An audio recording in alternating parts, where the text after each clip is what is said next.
Gun is again clear. I always want to do that if I'm pointing at a camera, or even my cameraman down there. He gets kind of heebie if I'm pointing loaded guns at him, so we'll go ahead and unload this one. Hey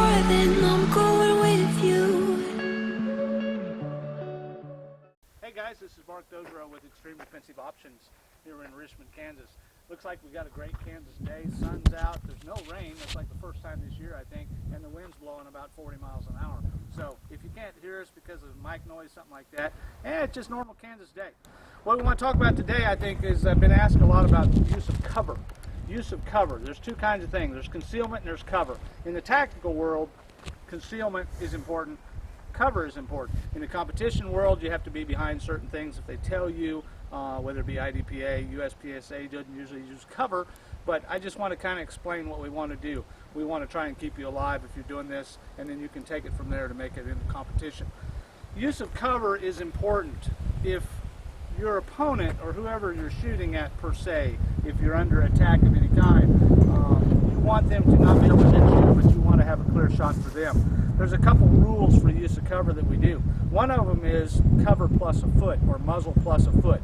It's the muzzle of your gun at least a foot back from whatever hard cover you have.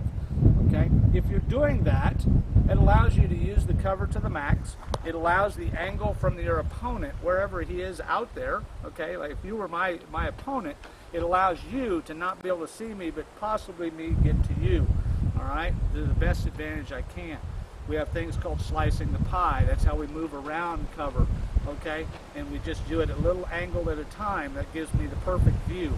Same as straight on. However, if I'm moving, it's because you're over in this direction here. Okay, guys. So what we want to try and do with this this cover demonstration is I want to address some topics. One is, what does it look like from both views? My view, the opponent's view. I want to talk about slicing the pie. That's how we move around an object to use that cover to our advantage. We want to go muzzle plus a foot. That allows me to use, if I have a single post, pole, tree, or anything like that, what it'll do is it'll allow me to move left and right without getting in the way of that cover. We try not to crowd cover in any way, shape, or form. Okay, so with that said, I want to show a couple of these demonstrations and see if this can make a point to you guys as to how we're going to try and teach this, or how we want to try and use this, either tactical or competition. Okay, it's important for competition that you be able to move laterally, move forward and backwards, same as it is tactfully, for lack of better use, self-defensively. Okay, so I want to show a couple things. This gun right here that we're going to use, okay, is clear, has no magazine. Lock this back, show clear, feel clear. It is clear, pointing it down range. If it happens to sweep your camera, which I'm going to try not to do, it's not going to be a loaded gun. So I just want you to be aware of, we are following the safety rules of handling of weapons. Okay, so the first thing we want to talk about is muzzle plus a foot. What that means is, if this is my cover and my opponent's down range, wherever that opponent is, whether it be left, right, or center, or what have you, I want to take this gun and I want to move out about a foot like this. Okay, what that does is it allows me lateral movement left or right without ever getting involved with this. We usually don't shoot with cover using cover as a brace. Okay, why? Because the cover is probably going to move. If it's a concrete wall, sure, you can move as a brace. The problem is if a round that's coming at you hits that cover and it's a hard cover, what's going to happen? It's going to spall, it's going to splatter, and it can take your gun out of action, take your hands out of action, or even strike you with just the particles, let alone the bullet itself. So if we're back here about a foot like this, that allows us to use that cover in our normal shooting position of no cover. Okay, but I'm using the cover to hide and use the same shooting positions. It allows me to go from right side to left side. Again, I've said that multiple times. 100 times I'll see people come out, use cover, and they'll come in here like this and shoot, and then they have to do something like that to get to the other side. Back here, I just bend one knee.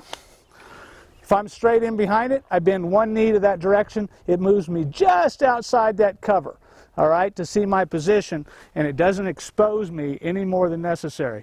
So muzzle plus a foot. Second concept would be slicing the pie.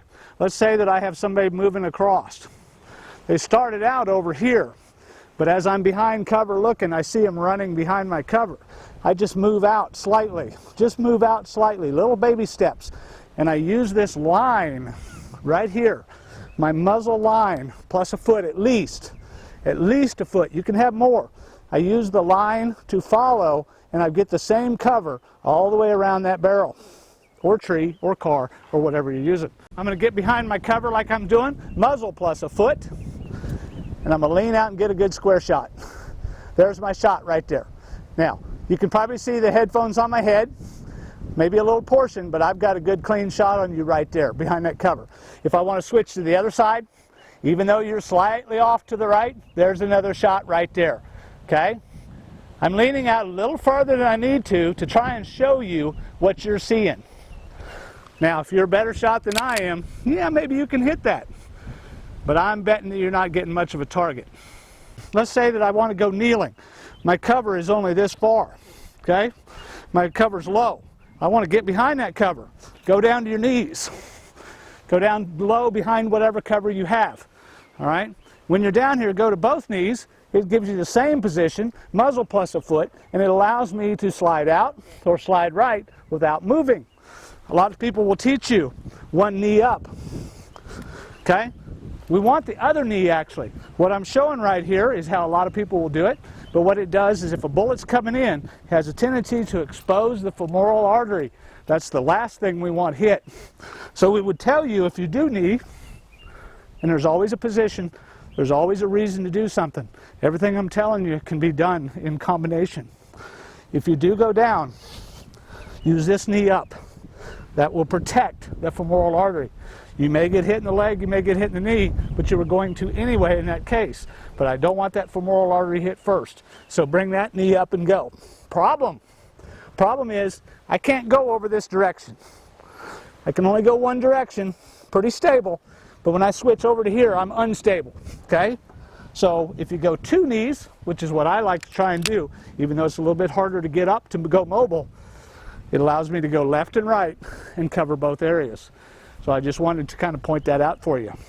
If I want to slice the pie, I'm going to show you what it looks like.